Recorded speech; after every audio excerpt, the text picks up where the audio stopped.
Назарбаевтың досы әрі сыныптасының ұлы Бауыржан Байбек Германияда музыкалық білім алып, Қазақстанға оралғаннан кейін саяси оқиғалардың ортасына тап болды.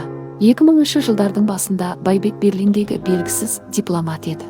Ал бірнеше жылдан кейін президент әкімшілігі басшысының орынбасарына айналды. Бауыржан Байбектің саяси мансабының осындай деңгейге дейін өсуіне не ықпал етті? Сол жылдары Алматыны Тасмағамбетов басқарды. Олар жиі түрлі іс-шараларда, жиналыстарда бірге көрінетін. Жай ғана әріптестер ме, әлде ұстаз бен шәкірт пе? 2002-2003 жылдары ол президент әкімшілігінің жүйелік зерттеулер орталығының сарапшысы қызметін атқарды, ал сол жердің жетекшісі болып Тасмағамбетов тағайындалды. 2004 жылы Тасмағамбетов Алматы қаласының әкімі болып тағайындалды. Ал Байбек президент әкімшілігі басшысының орынбасары атанып, мансабын дамытты. Содан кейін Нұр Отан билік партиясының төрағасы атанып, Тасмағамбетовпен бірге түрлі іс-шараларға жиі баратын болды.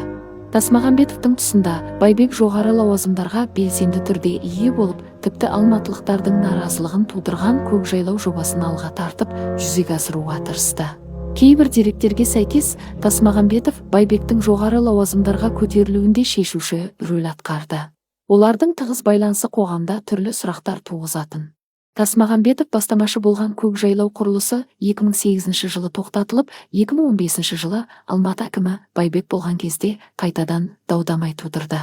Байбек әкім болған тұста экологтар мен қала тұрғындарының наразылығына қарамастан жоба жаңа серпін алды. Байбек қоғам пікірін елемей, Тасмағамбетовтың пайда келетін жобаларға негізделген саясатын жалғастырды. Тасмағамбетов тау бөктерінде құрылыс жүргізуді және қаланы жаңғыртуды қолдады. Байбек бұл бастаманы жалғастырды. Бұл нені білдіреді? Саяси мұрагерлік пе, әлде адалдықтың айқын көрінісі ме?